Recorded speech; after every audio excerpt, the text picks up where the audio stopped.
guard, lay on the mic tonight. News coming in left and right. More better with the latest fight. Gene's got that inside sight. Champions rise and they fall. Wire to wire, got it all. Every move and every brawl. Tune in for the curtain call. Wrestling talk all night long. Catch the latest match and song. Ring the bell, let's get it on. Every story bright and strong. In the ring they clash and roar. New rivalries and so much more. Titles change and legends lore.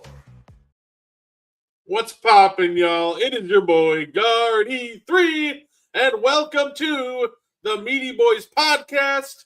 I know, a couple days late, normally on Monday. This week we on Wednesday. Of course, joining me, just like every week, he is the greatest co-host of all time, Mo Better. How you doing, Mo? I am doing great on a wonderful Wednesday, getting ready to talk some wrestling.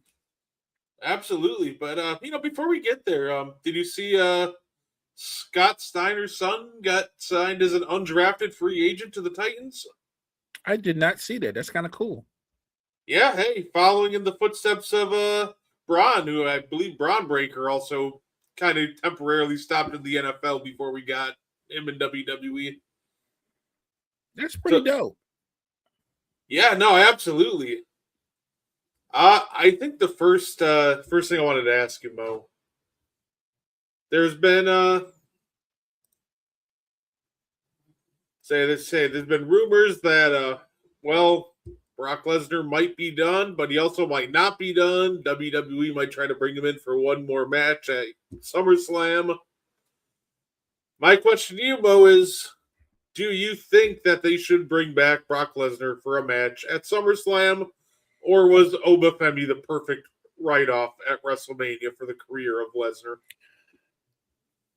I kind of feel like if you're of the old school mindset, then I think Obafemi was the perfect send-off. Like you know how wrestling goes. Like very few stars walk away with a win or a W.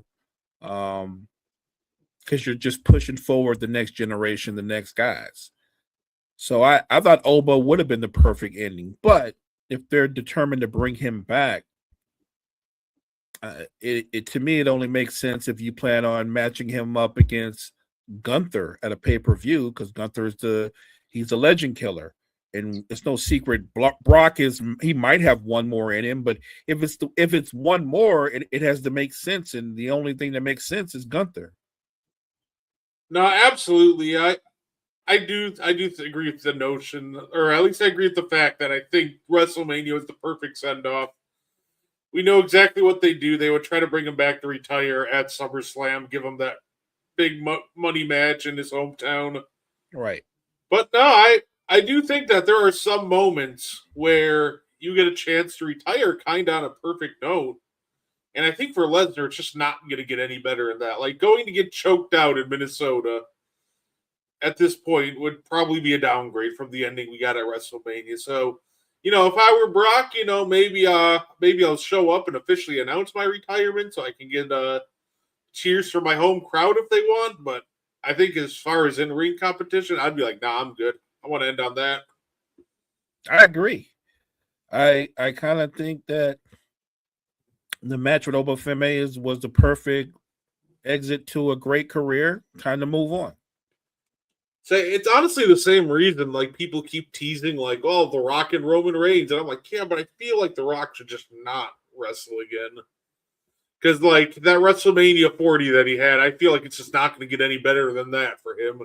Hey, you don't want to have that one more match and it end up being, like, Brothers of Destruction versus DX, and now that's Shawn Michaels' last match of his career. So, yeah, honestly, I know that we're going to start hearing about The Rock rumors since Roman won the title. But honestly, I kind of feel the same way about The Rock in the sense that I kind of hope he just hangs him up.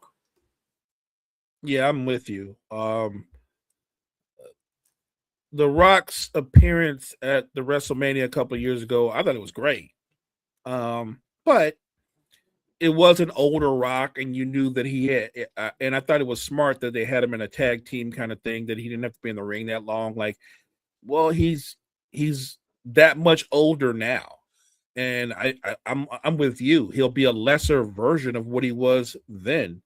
I feel like the dream match of Rock and Rome, I think that's done. I think Rock could make an appearance? Could he interfere in the match? Could he impact the match? Yeah, I think he can still have an impact, but not with him actually being an in-ring performer. Yeah, no, absolutely. It is an unfortunate time of year, kind of in the world of wrestling, Mo, because every time around this year we get our post WrestleMania releases. So Yeah. of course we had like the Wyatt Six got released, Aleister Black, that kind of caught me off guard, not gonna lie. Kyrie saying we're not gonna get a payoff to that feud. It's always unfortunate. I'm sure all these guys. I hope all these guys land on their feet. The Kyrie one really kind of caught me off guard because it really seemed like they were building to a story. Obviously, with between her and Asuka, she was on TV every week, and then all of a sudden, that was it. She's just gone. Almost make makes it harder to invest in feuds, knowing if they're going to just randomly release people mid program. No, you make up a great point. They were building a storyline with Asuka, Kyrie, and Io. And I saw where it was going, and I'm liking it. I see where it's going. And then, like you said, they just took the air out of us by getting rid of Kyrie. I didn't understand that. And maybe I'm in the minority, but I thought they were building Aleister Black up. That's what I thought they were doing. He had been winning, and I thought they were building him up to take on one of the the U.S. belt or the Intercontinental belt, something to that effect. And they release him as well. I'm not gonna lie, I didn't see that one coming either. Yeah, no, absolutely. So I'm curious to see what's next. I'm sure say hey, if we get another say Kyrie on the Indies or Stardom or wherever she decides to go, that'll be a treat to watch, that's for sure. I'm a fan. I hope she look, I don't care if she goes to Ring of Honor, AEW, wherever she goes, I'm gonna make a point to watch because I've always been a fan. No, that's fair enough. I'd say we are on the road to Backlash, Mo. We got Jacob Fatu versus Roman Reigns. I think that's going to be so much fun. I love the fact that that's the first feud. I think it's a perfect first feud for Roman, honestly. I feel like the whole Jacob Roman thing is the start of something that's going to be bigger. You know what I mean? I feel like the bloodline are going to have some kind of, if you want to call it an inner family feud, I think it's the start of something like, but I think they have to have these matches to ultimately bring the whole bloodline together, right? Like we you've got all these factions, but I think that what Roman wants to do is bring everybody back under the same tent. Which, by the way, I'm all for it. I think they would be dominant, and I think that they would all that obviously they would be heels, but I don't care. It would make for great TV, great pay-per-views. I actually prefer Jacob Fatu as a heel. I prefer Roman as a heel. Because I think when you have the numbers that the bloodline have, they can't be faces. So I think that yes, Jacob will take on Roman. I don't think he's going to beat Roman, but I'm sure he will push Roman to the brink. But I feel like knowing Roman, because they're doing these promos, that eventually Roman's going to cut a promo or at least do something to the effect where he asks Jacob, like, how about this? If I win, if you win, you get the title, obviously. But if I win, you come back to the bloodline and you acknowledge me, or something to that effect. Say no, absolutely. Say, did you catch AEW Dynamite, Mo, when MJF lost his title? No, I did not see that. Ooh, everybody was caught off guard. It turned out that we were expecting a pretty 15, 20-minute match between MJF and Darby, and then Darby pretty much just flat out squashed him. He had a low blow before the match, but he beat him in a actually very quick fashion, and a lot of people were kind of complaining about it. So I honestly don't mind the quick, like, say I never minded like quick finishes after pay-per-views. Like, for example, MJF just went through like a long 40-minute match with Kenny Omega. Right. So at least in my head, I'm like, okay, well, he's probably still very banged up from the Kenny Omega match, and Facts. they get hit with a low blow and then 4 finishers right off the bat. Yeah, that'll probably do about anybody. And yeah, facts. That match between him and Kenny Omega was pretty brutal. So yeah, look, if Darby Allin caught him early with a low blow and stuff, I think those kind of squash matches, when you time them right, they make sense. I regret not having seen it, but it sounds like they timed it right. yeah, I don't think MJF will be out of the title picture for long. He will not. Will not.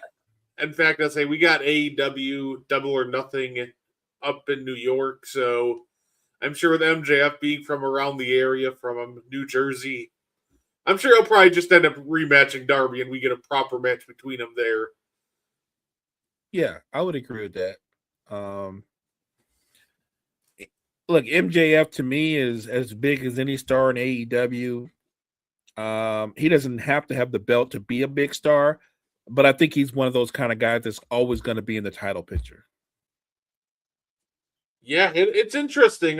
Last week on Dynamite, Max asked for a rematch, and Darby told him no unless he can offer Darby something. So I think MJF is challenging for the TNT title next week. I think they're teasing either a title unification match or a double champion Max or double champion Darby. So it'll be interesting to see where that whole storyline goes. But like I'm definitely looking forward to Double or Nothing. So, how do you feel? Like we talked a little bit about Backlash, and you have the Roman and the Jacob matchup. I guess the question I'm wondering is, I wonder what WWE's plans are with Io Sky, because they kind of blew up that storyline.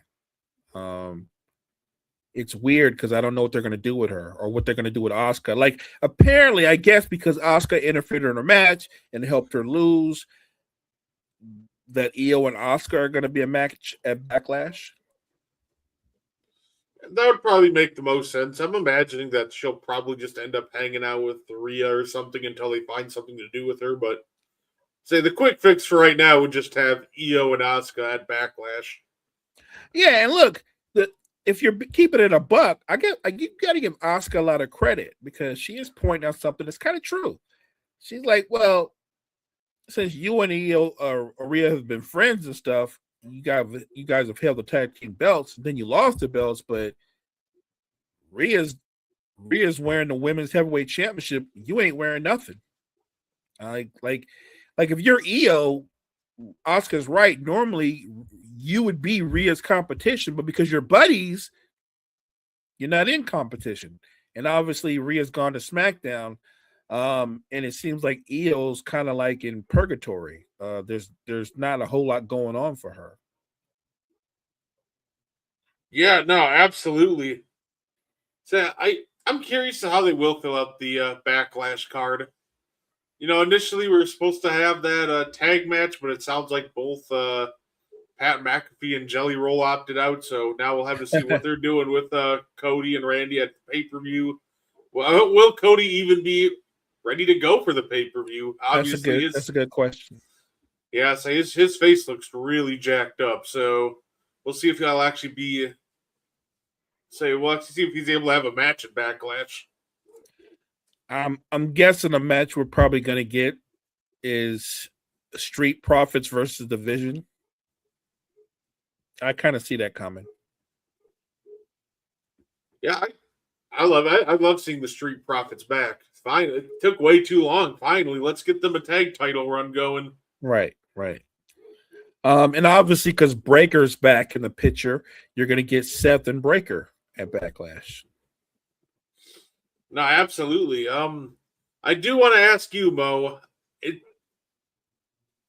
Friday night we got a lot of Danhausen on the show, and some people were talking about were we getting too much Danhausen? Because obviously, you don't want to overexpose a character like that. So I guess my question to you, Mo, is how much Danhausen is too much Danhausen? Was Friday night just over excessive, or do you think that was just fine? No, I think that was too much. I think a character like that works in short increments. But he got in Friday night, he was kind of featured a lot. And it's such an over the top character. It's a lot to take in. And you want to walk that fine line between being funny or entertaining, but you don't want to fall into the doink zone. You know what I'm saying? Like you don't want to get to the point where you're like doink. You have to do it smart. It's a unique character, but I thought Friday night he got way too much exposure. No, that's fair enough. So yeah, I'll be interested to see how they end up, if they dial it back, or because I know they were talking about how he was one of the 3 highest merch sellers WrestleMania weekend. So we'll see if the money talks or if they kind of dial it back a little bit with him. And maybe that's it, because I have to assume. Look, and I know a lot of WWE fans are kids, right? It's a real, right? So I clearly Danhausen probably has a ton of kids that like his stuff, but there's also a lot of adults that like Danhausen. I can only speak for me. I get it. He's kind of got that he's kind of like a good comic bit or whatever you want to call it. And I don't mind it, but as a wrestling fan, I only need that in little short increments. I don't need a whole lot of Danhausen. Hey, no, that's fair enough. Did you see that Triple H signed a new contract apparently, so he's going to be the head of the creative for don't know exactly how long, but they say it could be for as long as up to 3 years. Oh, okay. I mean, like I said, Hunter's done some good things. He's done some things I didn't agree with, but he's done some good things. I think the problem I have with WWE is not from the WWE side of it. I think that ever since they went into the partnership with TKO, I feel like TKO is more involved than they should be. Yeah, you got them trying to squeeze out every penny they can. You got them. Oh man, let's see. Yeah, you got them trying to get involved in the booking decisions, getting guys like Pat McAfee in there. That's what I mean. Which apparently even Pat McAfee, the reason the match is not happening is because he backed out of it because he realized this was a whole bad idea. Yeah, so TKO is more about the money, right? That's their bottom line. They just let's make a profit. I get that. But they clearly don't know the wrestling business because they want more celebrities. You know what I mean? Like, I feel like if they had any control over it, TKO would have celebrities at SmackDown and Raw. Oh yeah. No, I agree with that. I'm curious to see how curious to see how the booking is going forward though. Triple H is an odd one because I don't know. Obviously, he's booked some really fun stuff, but at the same time, it feels like there's a lot more misses than hits with him. I don't know what it is. Okay. And it feels like a lot of his big stories that he did book and nail, they were kind of really built-in hot angles. Like we talk about the road to WrestleMania 40, and I'm like, okay, like we knocked The Rock and Roman and Punk and stuff out of out of the park, but at the same time, like that was always going to be a hot angle. You didn't really need to put that much effort. You didn't need to go that crazy into building it when you have minds like The Rock and everybody involved. No. And it's like WrestleMania 41, you had already had the built-in angle of John Cena's final WrestleMania. And I guess maybe it's still the road to WrestleMania because this felt like the first year where you just didn't have this like built-in hot angle ready to go. Right. And then we really had a rough road to WrestleMania. So, like I said, he's done some good stuff like that. Punk and Drew feud was amazing, but at the same time, I guess we'll have to see. I'm a little skeptical right now. Say when it comes to his booking right now. And the stories that they start and that they abandon, yeah, I'm with you. They didn't know what to do with Tiffany Stratton, and so she was in limbo. But then when Julia won the belt, they didn't really know what to do with her. They didn't even use her. Like she had a championship run, but you don't even realize it because they weren't putting her in a lot of matches, and then so they decided to have her give up the belt to Tiffy, which like I said, I don't mind it. I'm just wondering what was the point of putting the belt around her to begin with if you weren't going to give her a real run. Hey, what's good, Gene? Now that's one thing I would love to see him fix, though. Like, if anything, please let the champions actually defend their title. I get wanting to keep like the world titles off of TV and make them special. That makes sense to me. Yeah. But the mid-card titles are the ones that are supposed to be on TV being defended. And I wouldn't see those getting defended for months. Like, why aren't we defending the US and the Intercontinental title all the time on free TV? Like, Agreed. They're there to be the workhorse title and to be used as a stepping stone to get into the main event. So I would definitely just love for him to be more proactive with the champions. Like, sometimes I get it. You have your attraction champions you don't want on TV a lot. Your Jade Cargills, your Roman Reigns. But not everybody needs to be, I guess, an attraction champion. Like, you need some workhorse champions. No, I 1000% agree with that.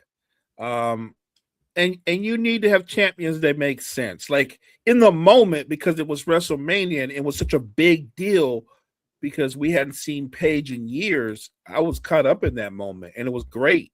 And it was even entertaining to watch Paige and the Bellas win the tag titles. But honestly, I would have had them give the titles up the next night. I would have had to give them up on Monday night. Because really, you got to figure Nia and Lash Legend, they probably should have had a longer run. Like if you put those two against just the Bellas, or I guess Paige and one of the Bellas, that probably should be a squash match. Yeah, no, absolutely. I am excited to see. I'm kind of excited to see where they go with that, but I feel like I know where we're going with that. Like watching it, like, all right, when are you kicking Paige out of the group? When are we getting the Bella's heel turn? Because you know that's going to happen, right? I'm glad you said it. You know at some point Paige is going to get her back kicked in, right? You know it. Yeah, no, I completely agree. Completely agree, Gene. It just, that's kind of my one thing with this story, and maybe I'm wrong and they catch us off guard, but it feels like you already know where it's going. Like, all right, when are we getting the heel Bella twins back? Which honestly, they're better off as heels anyway. Facts. Yes. I guess we got to get there somehow. Yeah. Let's get there a lot faster. Yeah, I'm with you. I think that obviously that's another storyline that's going to develop. Obviously, we know that Bianca Belair is going to be out of action for obvious reasons. She's with child. Congrats to her and Montez Ford. So it's just going to be another year minus the EST, which is tough, but it is what it is. But again, the women's roster is so loaded. Bianca Belair is not going to be there, but guess what? Sal Ruka just came up. I love Sal Ruka. So they don't lack for talent in the women's division at all. I mean, Sal Roca, even if you want to take Lash Legend and just make her a solo competitor, I think she's a problem. Yeah, no, absolutely. Now let's make sure we feature the women on pay-per-view and not cut everybody's time so we can make room for 87 Hulk Hogan commercials. Man, did you watch the documentary? Because they sure are pressing it. They're definitely pressing it. I'm not even joking. WrestleMania made me never want to see that documentary in my life. I haven't watched it yet. I will eventually. It's probably very good, but holy cow, I really, really didn't want to watch it after seeing it a million times. Just on general principle, I'm not gonna watch it. I ain't watch it. I don't need to go through the whole rigmarole of. I remember his time in AEW, not AEW, but AWA, and I remember all of it. And I remember the ending. No, I'm good. I don't need a review. I'm good. Hey, you know what? That's absolutely fair. I'm curious, Mo. Obviously, we got a dominant win from Oba at WrestleMania. Am I crazy in thinking we just crowned him as champion at SummerSlam, or is that too early? Because I feel like you just have him win King of the Ring and we get Roman Oba at SummerSlam. Let's just do it. My only reluctance in him getting the belt this fast is that they won't give him a long run. And so if you're going to build him up to be what's the word? Almost Undertaker like, then you got to give him a full Undertaker run, right? If we're going to do that. So I'm with you, but I don't want him to beat Roman and then turn around 2 pay-per-views later and lose the belt. So I need him to have like a run, a longer run. And I don't care, by the way, if during that run he has a heel turn, because when you're 6'4", 310 pounds, I don't care how you start out. At some point, you're gonna be a heel in your career. I would say Oba just feel. I don't know. Oba. Some guys don't feel like a heel or a face. They just feels like themselves. Like Oba just feels like Oba. Yeah. Like I don't know. I feel like he doesn't care. He's just gonna beat up everybody regardless to get what he needs. And to me, that is why I feel like in a lot of ways he has a similar, not the same, but a similar aura about him, like the Undertaker. I always felt like whether you viewed the Taker as a heel or a face, he was just being Taker, and Taker's best thing was just beating people up. That's fair. Hey, Gene, that's the fun question, Mo. What WrestleMania entrance was your favorite? Ooh. I'm thinking. What was yours, partner? See, you know what the tough one was? Because some of them were really good and over the top, by the way. There were no shortage of really good entrances. I'll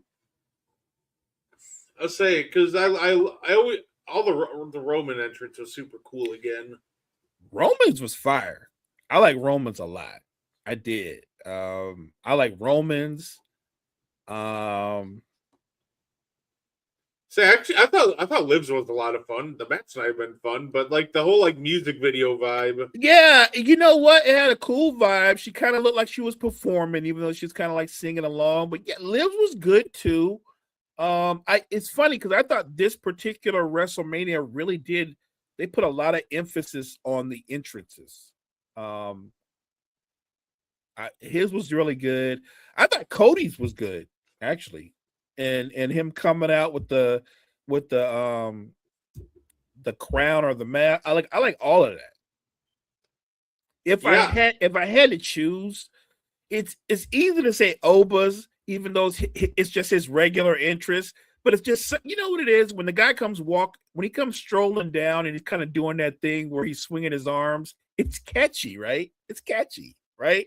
You're at home and you're probably saying to yourself, "Oh," but you're doing the walk and everything. Like for style points, I think the best one is Roman Reigns.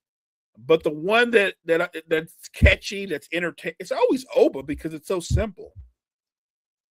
I was gonna say, you know what? If we include like the little like pre-match like video packages, or I really love CM Punk's again this year too.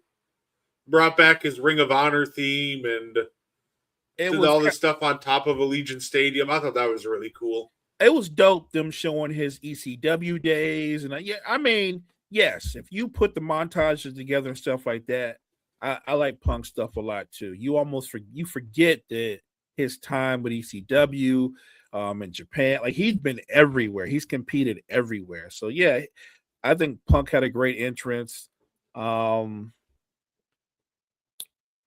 I thought Jade Cargill's entrance was dope. I mean, she ended up losing, but her entrance was dope. I like Rhea's. There was like I said, I thought they put a lot of emphasis on the entrances. And remember, when you were watching them enter and make that long walk, like they stretched the walk out a long time, right? Didn't it seem like a long walk? Yeah. Like it felt like everybody was on Travis Scott time. Oh, but it took us like 40 minutes to get from like the second to last match to the main event on night one because everybody had to walk down that ramp and they weren't moving. Like, all right, Pat's taking like 10 minutes to get down here. Randy's taking 12 because he's even slower than Pat. Cody might be the slowest of them all, even though he's probably, he's younger than Randy, but he always takes his sweet time. I'm like, oh man, we're at like 25 minutes and we're not even past the entrances yet. Cody's like a politician, though, right? Because he got to make a slow walk. He's got to go over and interact with some fans to the left and interact with some fans to the right. Talk to a couple of friends that he recognized over there in the corner. Like, yeah, Cody takes his sweet time for sure. He soaks it all in. Yeah, but honestly, I think my favorite entrance, I'm actually going to go with Liv's. I really like their choreographing and everything. I enjoyed Liv's match too, by the way. I know we talked about it a little bit, but I don't think Stephanie the Core didn't put on a good performance. Liv obviously just ended up winning, but I enjoyed that match. Like I did enjoy their. I think my frustration with like a lot of those night one matches is they didn't give them any time to breathe. They were fast. Like, they were fast. We talked about that. Yeah. Yeah, like genuinely, it just never got out of second gear. The match was like 7 minutes, and you're like, should have given him at least 15. Like, I'm sure we could have cut like 2 or 3 Hulk Hogan commercials. We would have been fine. I promise you. If you can make wrestling into a fast food, that's what night one was like. Yeah, no, absolutely. It was truly something else. You know what's funny, Mo? I almost thought about writing an article ranking every match, every pay-per-view match from April for WWE and AEW. So from like Dynasty and WrestleMania. Oh, that would be good. I thought about it. I'm still debating on it, but man, I feel like I'd come off as a homer is the problem because genuinely the list would be like Roman Punk, the entire like Dynasty card, and then like the entire WrestleMania card underneath that. I did enjoy some of the Mania matches, but they just kept cutting. Like as soon as I'm ready for this to hit the next level, the match is over. So I feel like the Dynasty like overall in-ring action just cleared, but I don't think it's the fault of the actual wrestlers for WrestleMania. Yeah, and look, I enjoyed WrestleMania, but look, I thought if you're comparing it to Dynasty, I think Dynasty was a more entertaining show. It just was. And we didn't even really have a conversation about, well, Mo or Brett, what do you think about this particular WrestleMania? And I, in the moment, because my wife asked me, like, so did you enjoy it? Because she didn't watch it. And I said it was good. But I felt like it was good, but have I seen better WrestleManias? Absolutely. Have I seen some that weren't as good? Yes. It was okay. It was good, but it could have been better, right? we could agree it could have been better. Like the match one nights were super fast. I like you said, they were just getting started when they were over. It's like the second year in a row they've done this, Mo, where, well, granted, obviously last year the night one main event was obviously terrific. But like they're seemingly like for like back-to-back years, for the most part, overall, like card and everything wise, it's like we're gonna give you a really weak night one. And then that way, even if night two is like mediocre, it looks amazing because night one wasn't great.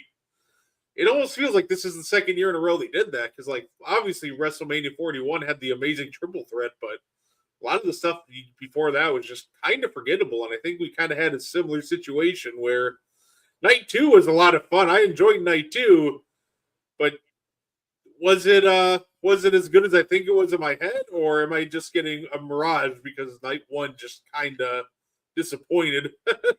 Is that, and maybe that's by design. They're doing it by design, but I'm like, yo, I thought night one was all right, but they were trying really hard in night one that if the matches weren't great, they're trying to give you a spectacle or a moment, right? So like in the match with the opening match with the Vision versus the Usos, the match itself was okay. I didn't think it was a great match, but they wanted to give you something, so they gave you I Show Speed, obviously jumping on top of Paul, right?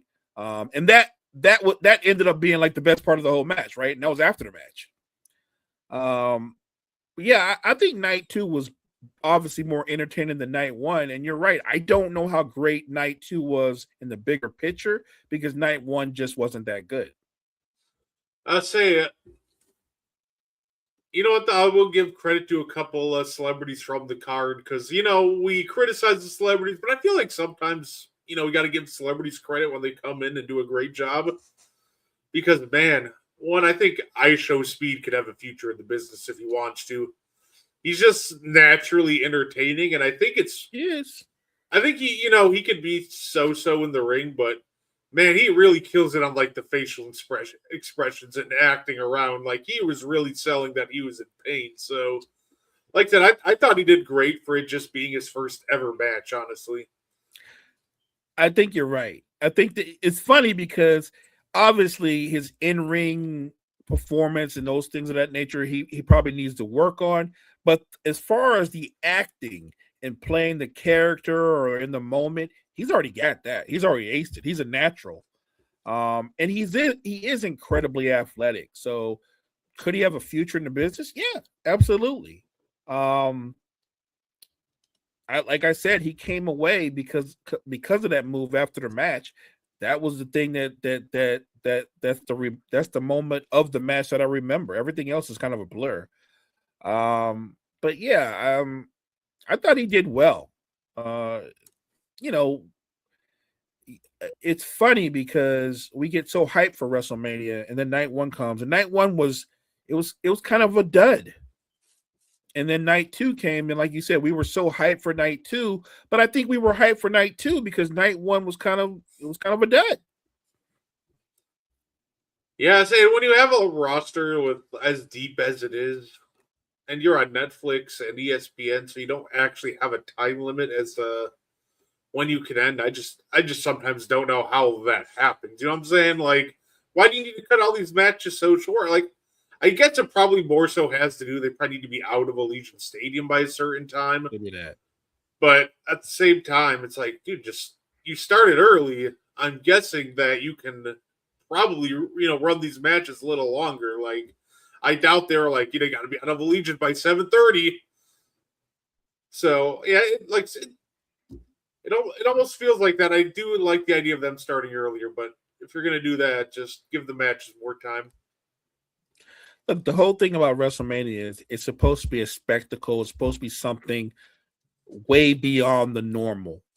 There's pay-per-views throughout the year, but WrestleMania again is their pinnacle, their Super Bowl. And I've seen more than my share of great WrestleManias. And I'm not saying this is the worst one. I was just saying afterwards, definitively, it isn't the worst one, but damn sure is not the best either. Nowhere near. Hey, you know what? Yeah, no, that's fair. Still not the worst WrestleMania I've ever seen live, so I'll give it credit for that. No, not at all. I genuinely feel like the worst like WrestleMania I remember seeing live that it like for the first time ever. Whew, WrestleMania 27 was a one match show for sure. Say that was they had like Snooki and tag team action. That's not Snooki. John Cena versus like The Miz was the main event. The one match on that show that killed it was of course we had Undertaker, Triple H, and a no holds barred. That was really good, but yeah, I'd say it was quite the spectacle to watch. Because then the next night they announced Cena and The Rock, and then it hit you because you're like, did they just make me spend $60 so I could watch WrestleMania? But in all reality, it was the build up to next year's WrestleMania. Right. Never seen a filler WrestleMania before, but we got it. But look, big picture, I'm excited going forward with Backlash coming up because of the storylines that they're trying to put together. It'll be interesting. Like I said, the Roman Jacob thing is the thing about that is, Brett, that might not be a one match thing, right? Like Roman and Jacob, they might have to go at it a couple of times. And you know what? I would take that. That would be a great series. I think so, because Roman's talking about bringing the family together. Jacob's like, he don't care about the family. Jacob's just thinking about himself. Yeah, say it. Roman's thinking about the entire family. Jacob's just thinking about his. So yeah, it's almost what makes that story so much fun. Like they're both thinking about family, but they're also thinking about it in two completely different ways. Right. And Roman's trying to get into Jacob's head where, with the whole, can you carry the weight of the belt? Which I get, there is truth in those words. Not everybody can carry that weight of being pursued all the time. And Jacob's like, yo, I'm just trying to better my family. And so I think it'll be interesting. The only thing I'm concerned with is if and when Jacob loses, that they don't fade him to black. Like, tell me that he's going to be part of a bigger storyline. Yeah, because, I hope so. By the way, I do want to see him with a belt on his waist. By the way, but I don't want him to lose to Roman and just fade to black. Like if he's going to lose to Roman, then launch him into another feud or to another direct, or maybe he turns around and goes, you know what, Roman, you beat me fair and square. I'm with you. I'm going to be with you, Jay and Jimmy. And or something to that effect. Hey, you know what, Mo? You just gave me a brilliant idea. Let's put, because I'm sure I'm so sure he's not going to beat Roman. What if we give Jacob Fatu the Intercontinental Championship? Then we build up towards Oba and Jacob. Oba, say Femi versus Fatu at SummerSlam. I told you should be writing for WWE. Exactly. Yes. Put that belt on Jacob, the IC belt, and build up to a Roman Femi pay-per-view match. Woo! I'm there for that. Yeah, I think that would be a good one. And that's kind of where my mindset too, because I feel like you can't, like, there are some guys that are just, they're too much. You're not going to hold off their scent for long. And I can't imagine Oba's not going to be a world champion by next WrestleMania at the latest. So I'm like, well, it's a great way to kickstart Reigns versus Oba. Let's do Jacob versus Oba. And that can get him some, get maybe one or two interactions with, Fatu, and then maybe an interaction with Roman at some point if they're working together. So, hey, it could be a fun way to eventually get us towards an Oba Rumble win. I love that though. Yeah, I like that idea a lot. Sign me up. Did you guys mention who you think had the best entrance at Mania? I'll say I honestly liked. I personally thought Livs was a lot of fun. My favorite might have been Livs or CM Punk's if you include his little pre-match video for the second year in a row. Yeah, when you throw in the montage, I would on that I'm going CM Punk. But Liv's was fun because she kind of got to perform her song. It was catchy, it was fun. You could tell she was having fun doing it. So yeah. Hey, that's what we were thinking. Let's have them rejoin the bloodline, and then we get Oba versus Jacob at SummerSlam, and then slow build towards Oba versus Roman for the world title at WrestleMania. Say, I'm curious to see who they're going to put Money in the Bank on. That's a good one. A good question. You know, Punk, Cody, Roman, Liv. Fair. That's fair. Everybody in the main, say Punk, Cody, and Roman all had great entrances. Say, I did enjoy. Like I said, I'll give Cody credit. I know he didn't like the Stardust character. I know when I saw them, like when I first started seeing like the Dashing character, right? Yeah. I was like, I wonder if they're actually going to pull out the Stardust one, and he did it. So he did. I did not expect to see Stardust at WrestleMania, but you know what? For him.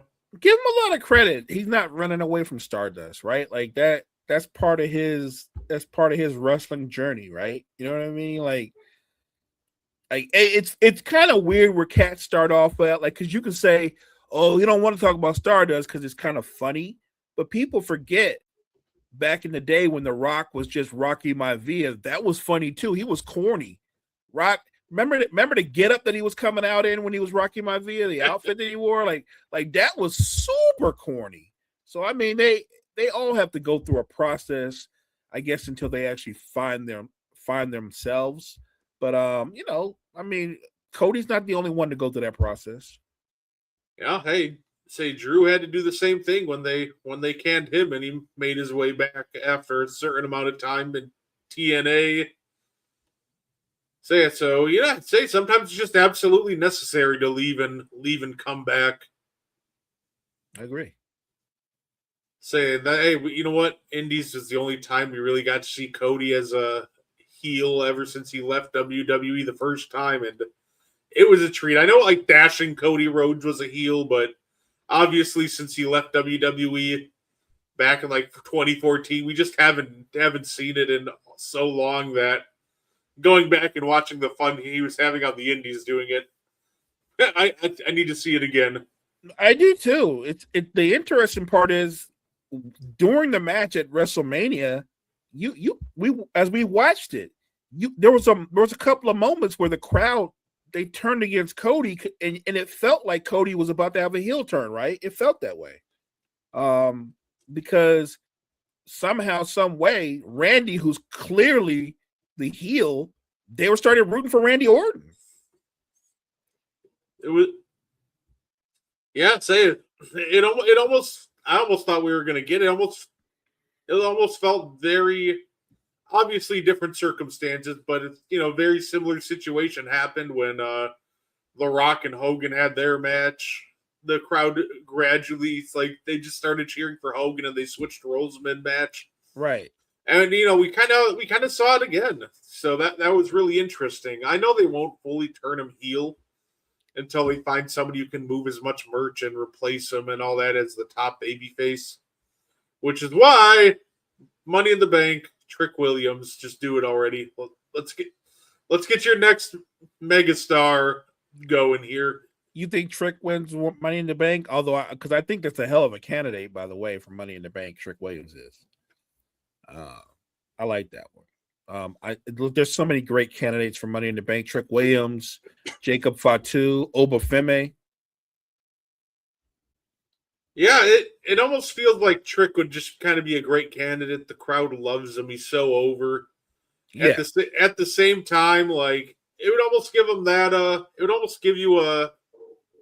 It would give you a way to kind of test run a Trick World title reign before actually pulling the trigger on it. You could have him cash in. Maybe he holds the title for like a month and drops it, but I can give you some insight on how he handles it. So it almost feels like I would just love to see it. Maybe it's too early. They think maybe they'll wait a year before they do any Trick World title or Money in the Bank, but I would love to see Trick win it this year. Yeah, I feel like Trick's probably like a year out. I think he's going to hang around and maybe hold a couple of the mid card belts. Maybe getting a feud here and there, but I think he's a year out from being a world champion.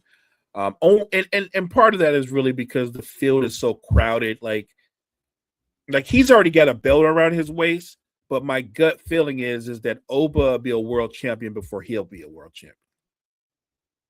Yeah, no, that's absolutely fair. I'm looking forward to seeing what they do with that. That's why I'm trying to think, like, who would be, who possibly wins Money in the Bank this year. It'll be interesting to see who they actually even put in the match, honestly. Yeah, I was joking and I said Oba, but I don't think they would ever let Oba win Money in the Bank because that's the most frightening thing in the world, that Oba Femi could have that briefcase. You know what I mean? That's scary.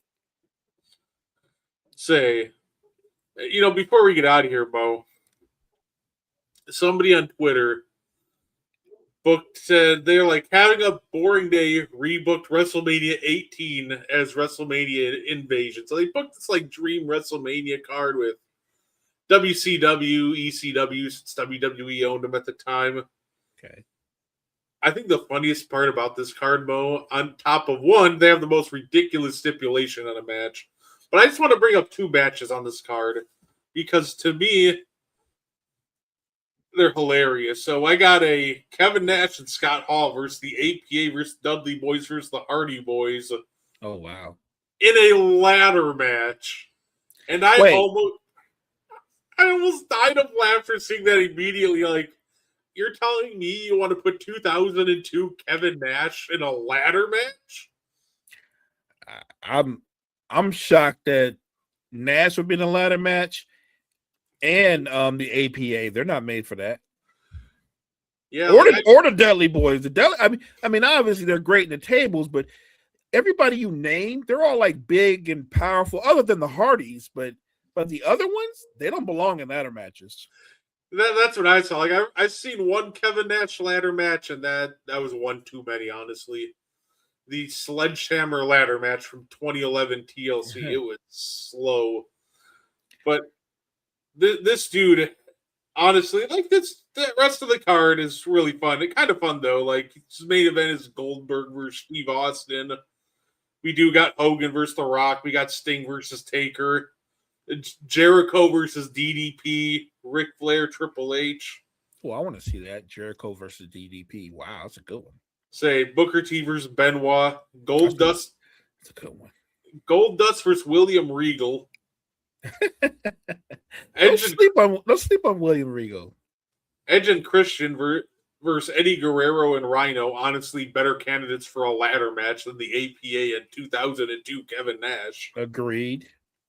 Your opening match is Kurt Angle versus Rey Mysterio. But the match that maybe should be the main event because it's the most ridiculous thing ever. We got Rob Van Dam, Sabu, Tajiri, Terry Funk, and the Sandman versus Albert Kane, Rikishi, Test, and the Big Show. I don't know why we're getting all these people together, but there's a stipulation to this match, Mo. This guy said the stipulation is no DQ, elimination rules. If Team ECW wins, Kane must unmask. If Team WWF wins, Terry Funk will be lit on fire. What? And I'm like, excuse me? What? And the part that got me as I thought about it, I'm like, I know exactly how Vince would book this match. He'd have Kane unmasked, and then Kane would just light Terry Funk on fire anyway. 100%. He's getting lit on fire.